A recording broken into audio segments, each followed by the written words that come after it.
Imagine waking up one morning and seeing the sun hanging in the sky, yet somehow the world feels darker than it should. Imagine farmers staring at their fields, merchants watching the roads, and rulers looking toward the heavens, all wondering if something had gone terribly wrong. This is not a legend. This is not a myth. This is the story of the year that many historians and scientists now consider the worst year to be alive in human history.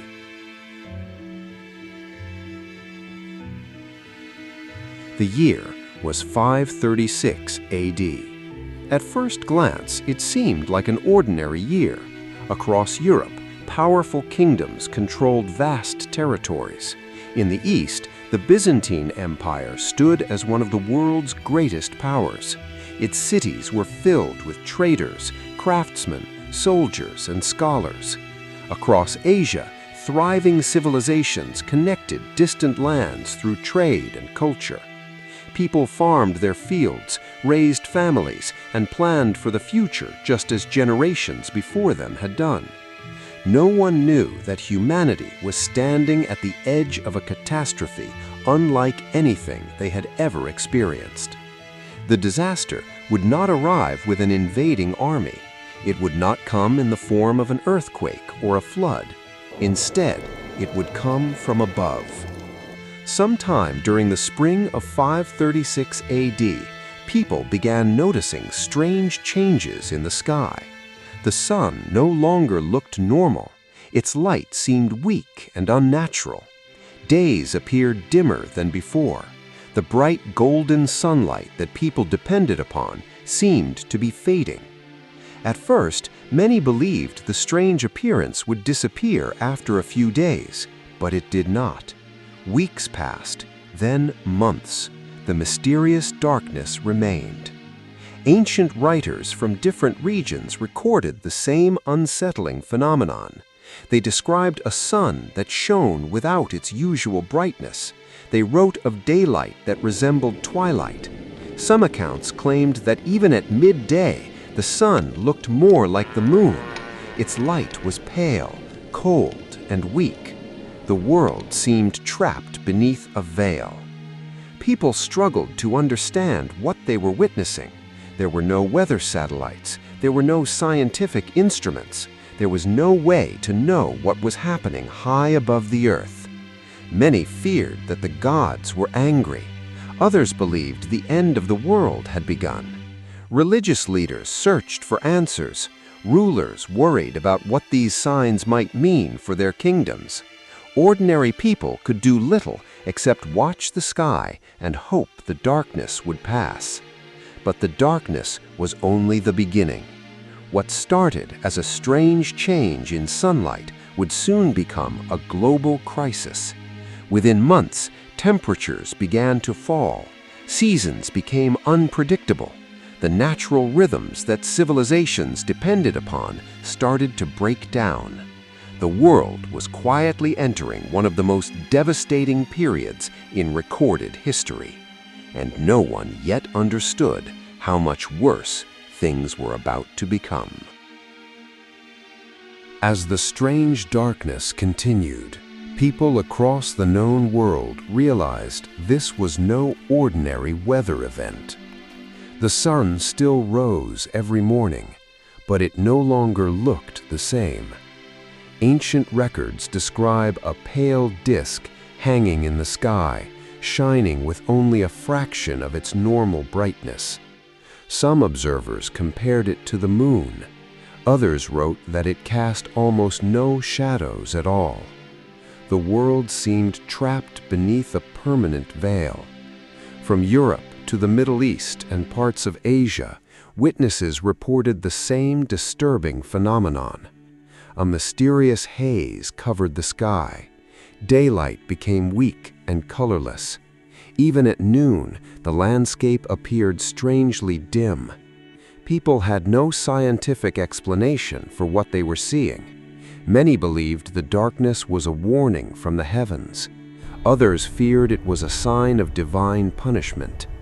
As months passed, anxiety turned into panic. The fog did not disappear after a few days.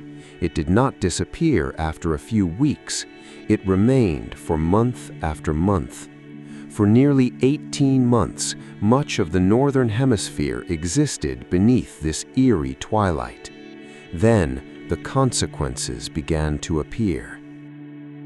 Temperatures started to fall. Summers became colder. Unexpected frosts damaged crops.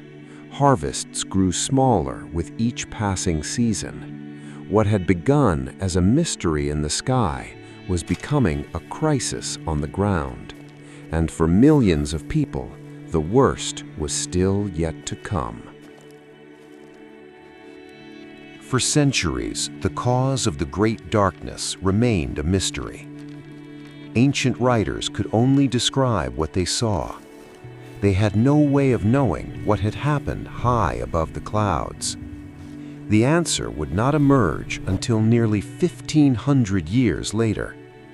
Using modern technology, scientists began searching for evidence locked deep within Arctic glaciers. Year after year, snow had fallen and frozen into layers of ice. Each layer preserved a tiny record of Earth's atmosphere.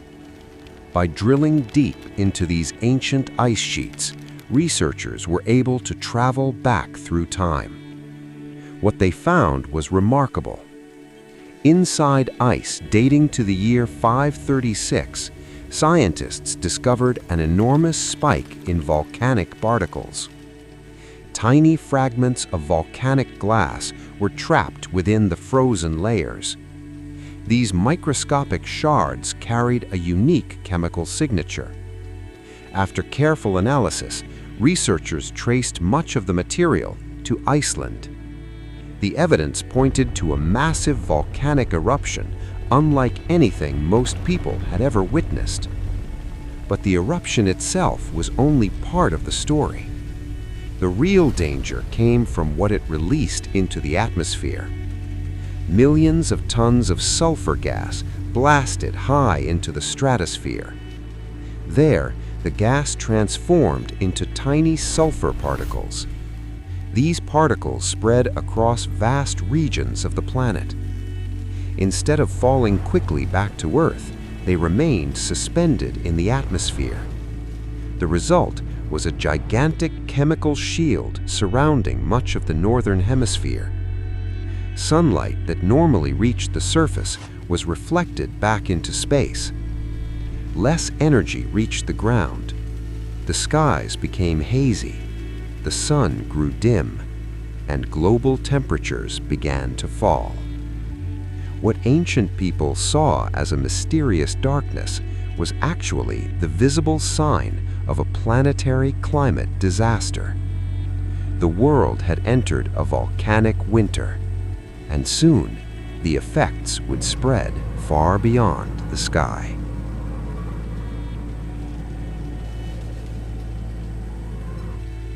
The volcanic winter quickly turned into a humanitarian disaster.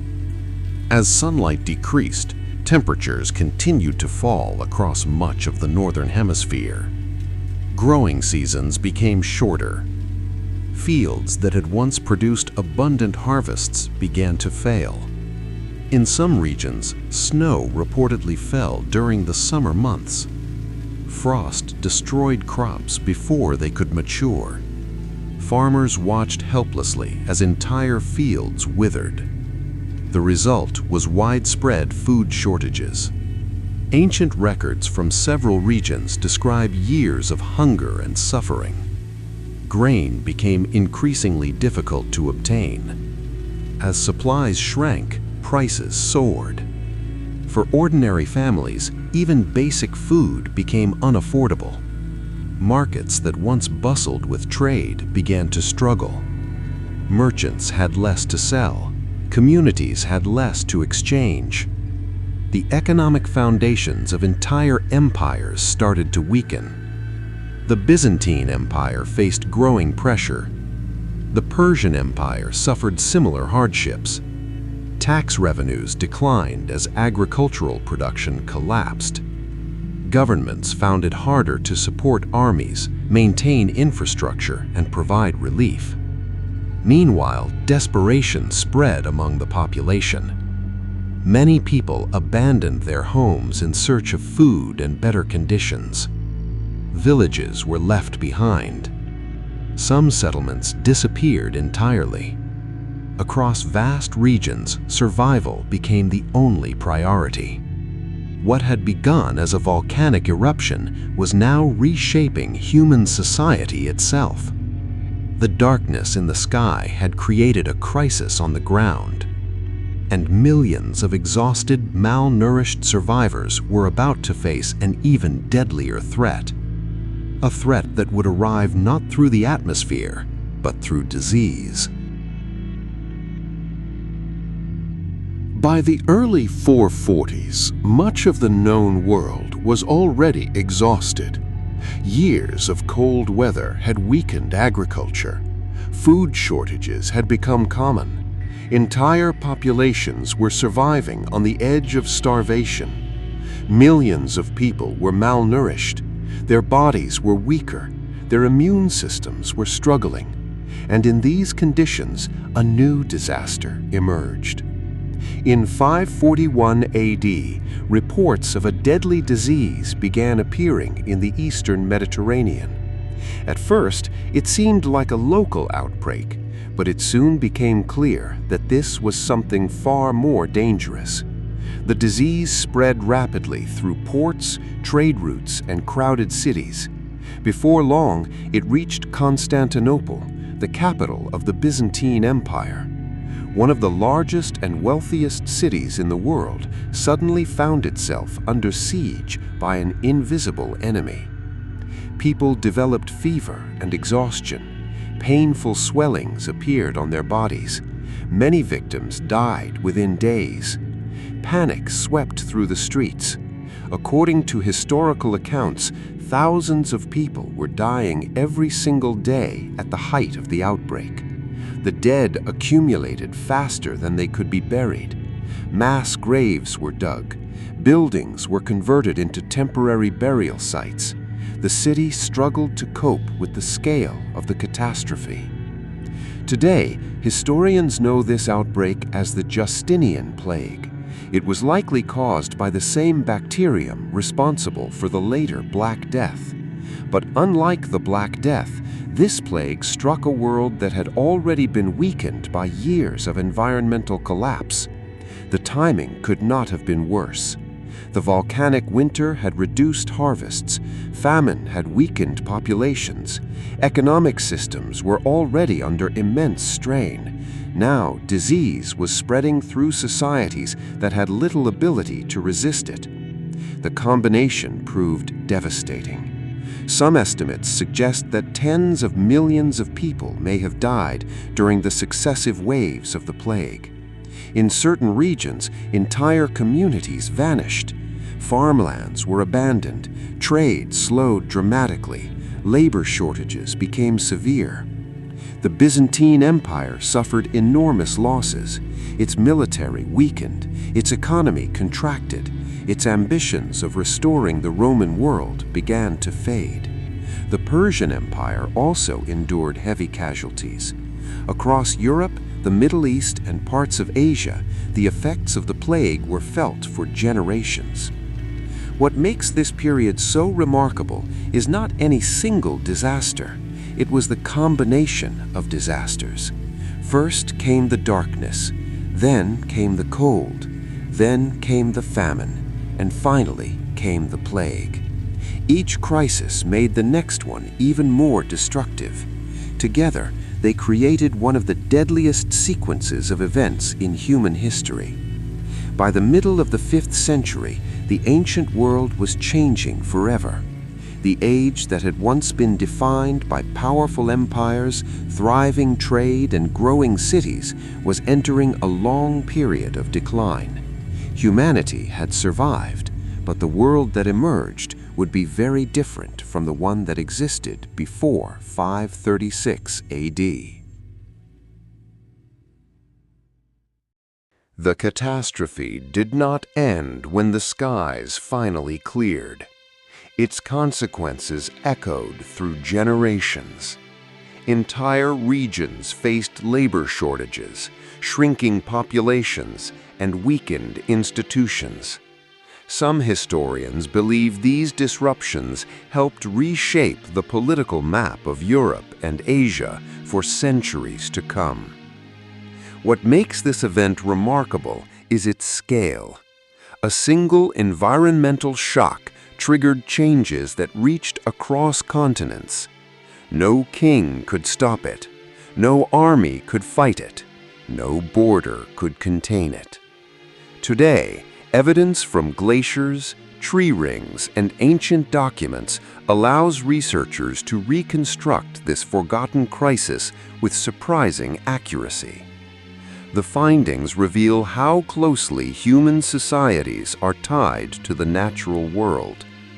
When that balance is suddenly disturbed, the effects can spread far beyond the original disaster. Yet this story is not only about catastrophe, it is also about endurance. Against overwhelming odds, communities adapted, rebuilt, and carried civilization forward. More than 14 centuries later, the darkness of 536 AD remains a powerful reminder that humanity's greatest strength has never been its wealth or technology. It has always been its ability to survive the unimaginable.